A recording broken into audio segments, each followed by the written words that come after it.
ONSS, cœur financier, source de données et sécurité sociale. Si vous avez un enfant, vous avez droit aux allocations familiales. Si vous tombez malade ou vous perdez votre emploi, vous pouvez prétendre à une allocation. Si vous partez à la retraite, vous bénéficierez d'un revenu de remplacement. Et si vous vous cassez la jambe, vous pourrez recevoir des soins en milieu hospitalier à un prix abordable. Une organisation en particulier veille à ce qu'il y ait suffisamment d'argent pour assurer tous ces services et assure que cet argent est versé à l'institution à laquelle il est destiné. Cette organisation, c'est l'ONSS, l'Office national de sécurité sociale. L'ONSS fournit l'oxygène nécessaire au système qui garantit une sécurité sociale aux travailleurs et à leurs familles. L'ONSS, c'est ni plus ni moins que le cœur financier de la sécurité sociale belge. En une phrase, l'ONSS perçoit les cotisations sociales, finance le système et collecte les données administratives dont il a besoin. Ses missions, l'ONSS les remplit efficacement, avec les moyens de son temps et une approche orientée client. Tout commence par la collecte de données. Chaque trimestre, les 250 000 employeurs identifiés en Belgique communiquent les données relatives au salaire et au temps de travail des 3,5 millions de travailleurs qu'ils occupent. Ils utilisent pour ce faire une application électronique. De nombreux employeurs sous-traitent cette déclaration à un secrétariat social par exemple. Sur la base des informations qu'il a rassemblées, l'ONSS détermine la contribution trimestrielle à la sécurité sociale de chaque employeur et de chaque travailleur. Cette contribution trimestrielle, c'est ce que nous appelons les cotisations de sécurité sociale. La rubrique « Cotisations sociales » est peut-être l'une des moins populaires sur la fiche de rémunération des travailleurs. C'est compréhensible, car personne n'aime voir son salaire diminuer. Les cotisations sociales sont obligatoires. Les employeurs et les travailleurs n'ont pas le choix, ils doivent les payer.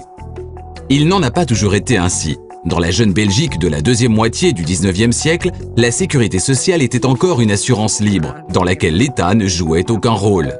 L'initiative émanait surtout de citoyens soucieux d'apporter plus de sécurité dans leur existence, souvent dure et incertaine. Les ouvriers désireux de participer à l'assurance versaient une somme d'argent dans la caisse commune et pouvaient de cette manière bénéficier d'une indemnité en cas de maladie ou d'accident ainsi que d'une pension. Ceux qui n'avaient pas choisi de s'assurer en revanche ne recevaient aucune aide. En outre, les réserves constituées dans le cadre de l'assurance n'étaient pas toujours suffisantes. Ces inconvénients ont été durement ressentis par la population dans la seconde moitié du 19e siècle, quand la crise économique a violemment frappé la Belgique. Dans certaines régions, des personnes sont même mortes de faim.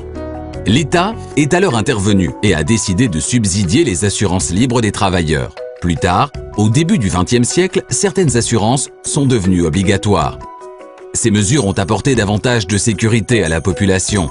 La solidarité fonctionne mieux si chacun apporte sa petite pierre à l'édifice. Après la Deuxième Guerre mondiale, les autorités, les employeurs et les syndicats ont conclu un pacte social rendant obligatoire toutes les assurances existantes pour tous les travailleurs. Travailleurs et employeurs se sont par ailleurs mis d'accord pour financer ensemble la sécurité sociale, au moyen de cotisations sociales et pour gérer ensemble le système. L'État a également apporté son écho sous la forme d'une intervention annuelle. Aujourd'hui encore, plus de 60 ans plus tard, ce modèle unique de collaboration et de concertation continue de prouver toute sa valeur. La gestion des cotisations sociales a été confiée à une nouvelle institution à l'époque, l'ONSS. L'ONSS s'est imposée au fil du temps comme une organisation forte qui a toujours veillé énergiquement à préserver la viabilité financière du système social. Avec l'argent des cotisations qu'il perçoit, l'ONSS finance les différentes branches de la sécurité sociale. Pension, chômage, allocation familiale, maladie et invalidité, accident du travail, maladie professionnelle et vacances annuelles. Dans ce domaine également, nous avons accompli un sacré bout de chemin. Quand les ouvriers qui travaillaient à l'usine ont semé les premières graines de l'assurance libre, leur préoccupation principale était de s'assurer contre les risques directement liés à leur travail, maladie, accident, pension. L'objectif était surtout de survivre. Ensuite, la Belgique devenant de plus en plus prospère, l'arbre de la sécurité sociale poussa, branche par branche.